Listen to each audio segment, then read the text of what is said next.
جو مغل شہزادی زیب النساء سے وابستہ متس اور حقیقت سے مزین کہانیوں کی مختلف کڑیوں میں دلچسپی رکھتے ہیں۔ شہزادی زیب النساء سے متعلق چند دلچسپ حقائق بتانے سے پہلے ہم آپ کو یہ بھی بتاتے چلیں کہ اس وقت جس جگہ یہ مقبرہ موجود ہے اس کے سامنے انتہائی مصروف اور شور شرابے سے بھرپور ملتان روڈ ہے، اور ارد گرد بہت سے پرانے اور چھوٹے بڑے بے ترتیب گھر اور تنگ و بل کھاتی گلیوں اور بازاروں کا ایک جنگل ہے، جہاں ہزاروں لوگ مقیم ہیں اور روایتی روزمرہ کی زندگی کے مسائل میں گھری زندگی گزار رہے ہیں۔ جبکہ ابتدا میں یعنی تقریباً 350 سال پہلے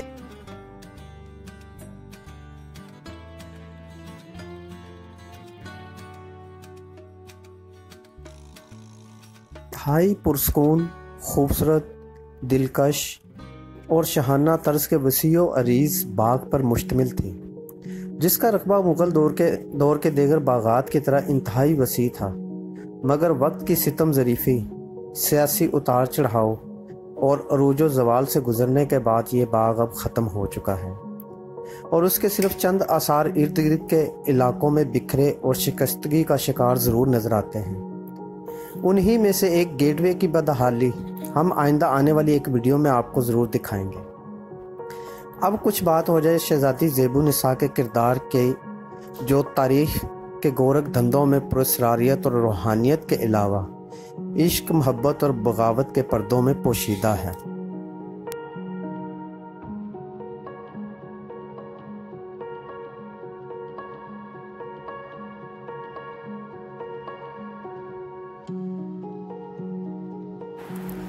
زیب النساء، جس کا مطلب عورتوں میں سب سے خوبصورت ہے،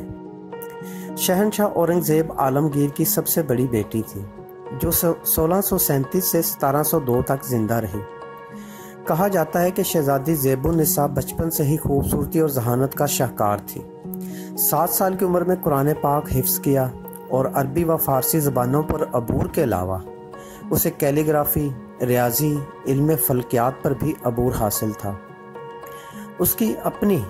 بنائی گئی زیب النساء لائبریری میں اسلامی، ہندو مت، جائنا، فارسی اور یونانی کتب کے علاوہ مسلم فلاسفرز کے نادر کتب کا ذخیرہ بھی موجود تھا۔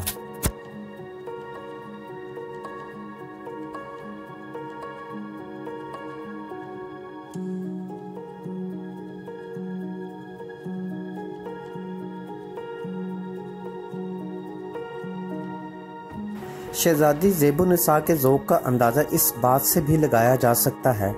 کہ وہ خود بھی ایک شاعرہ تھیں، جو مخفی کا تخلص استعمال کرتی تھیں اور موسیقی میں خاص دلچسپی رکھنے کی وجہ سے اپنے دور کی ایک بہترین مغنیہ بھی تھیں۔ شہزادی اپنے جمالیاتی ذوق اور رحم دلی کی وجہ سے خاصی مقبول تھیں۔ ان کی مشہور کتب دیوان مخفی، منیس الروح اور زیب المنشات ہیں۔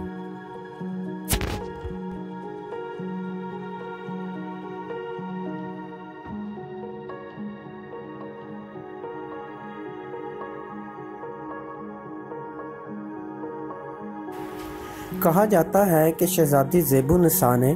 یتیموں، بیواؤں، غریبوں، درویشوں، سادھوؤں اور جوگیوں کے لیے ایک خصوصی لنگر خانہ قائم کیا ہوا تھا، جہاں ان لوگوں کی من پسند کھانوں سے باقاعدگی سے تواضع کی جاتی تھی۔ اسی دور میں عاقل خان لاہور کا گورنر تھا، اور وہ بھی اپنے ذوق اور صوفی ازم میں دلچسپی کے علاوہ شاعری کے لیے بھی مقبول تھا۔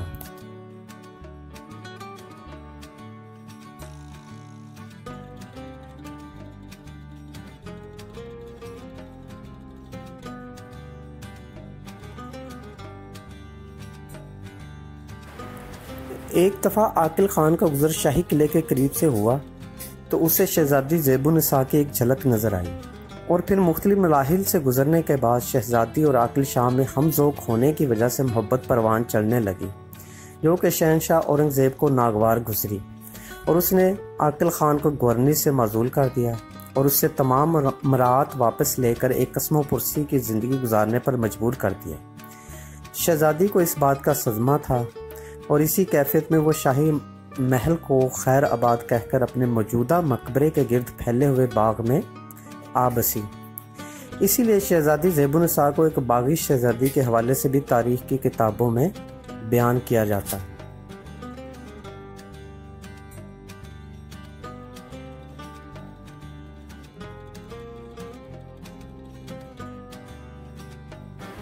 اسی داستان محبت کا ایک پہلو یہ بھی بیان کیا جاتا ہے کہ شہنشاہ اورنگ زیب نے کو شہزادی کے سامنے ابلتے پانی میں ڈلوا کر مروا دیا تھا، جس سے شہزادی میں غم و غصہ اور بغاوت نے جنم لیا اور اس نے تنہائی اختیار کر لی۔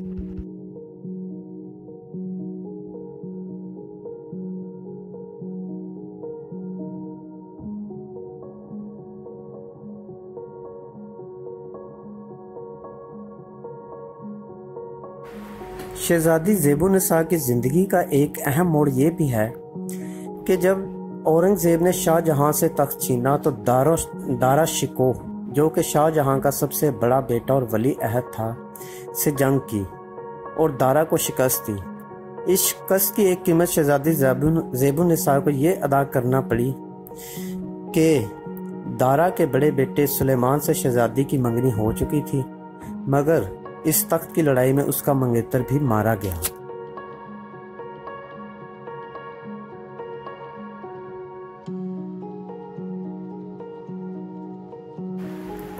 دوہرے صدمے سے نہال، یعنی پہلے منگیتر کا اور پھر محبوب کا اس کے باپ کے ہاتھوں سے خاتمے نے شہزادی کو صوفیہ، شاعرہ اور تنہائی پسند بنا دیا اور باقی زندگی غربا اور مساکین کے لیے وقف کر دی اور 1702 میں خالق حقیقی سے جا ملی۔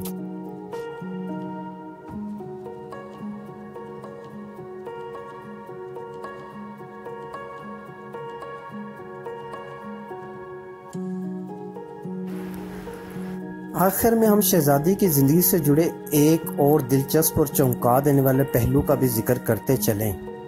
کہ کچھ تاریخ دان دعویٰ کرتے ہیں کہ شہزادی زیب النساء کا انتقال لال قلعہ دلی میں واقع سلیم گڑھ فورٹ میں ہوا تھا اور اس کی تدفین کابلی گیٹ سے ملحقہ گارڈن آف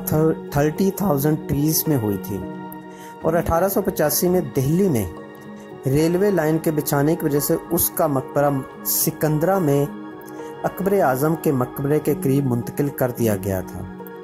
اور سمن آباد کے مقبرے میں میاں بائی، جو کہ فخر النساء کے نام سے جانی جاتی ہے، مدفون ہے۔ میاں بائی کو یہ باغ بیگم جہاں آرا کی طرف سے تحفہ کیا گیا تھا، جہاں مقبرہ زیب النساء موجود ہے۔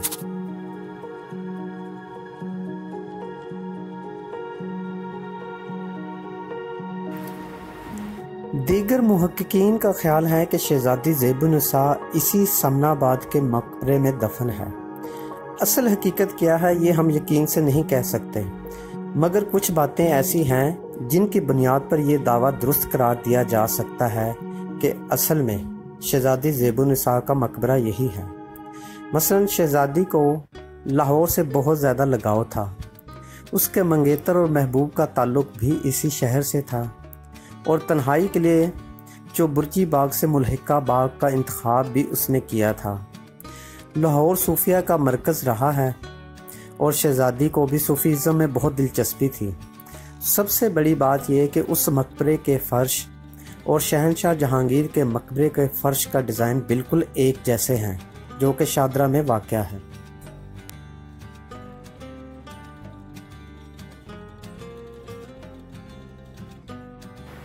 مزید یہ کہ جب رنجیت سنگھ نے لوٹ مار کی تو بہت سے قیمتی پتھر اور آرائشی اشیاء اس مقبرے سے اتار کر حضوری باغ لاہور کی تعمیر میں استعمال کی، جو کہ کسی شہزادی کے مقبرے کا ہی حصہ ہو سکتی ہیں، نہ کہ کسی کنیز کے مقبرے کا۔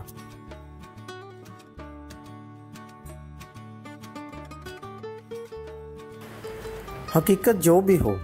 آپ لاہور سے ہوں یا کسی بھی شہر سے، تو ہم آپ کو تجویز کریں گے کہ اگر ٹورزم میں آپ کو دلچسپی ہے تو مقبرہ زیب النساء کو ایک دفعہ ضرور وزٹ کریں اور وہاں پائے جانے والی اداسی اور سکون کو کچھ لمحات کے لیے خود محسوس کریں۔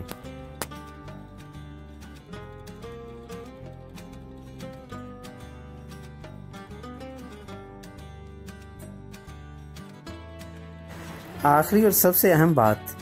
کہ ہمارے چینل کو سبسکرائب کرنا نہ بھولیں. Thank you very much.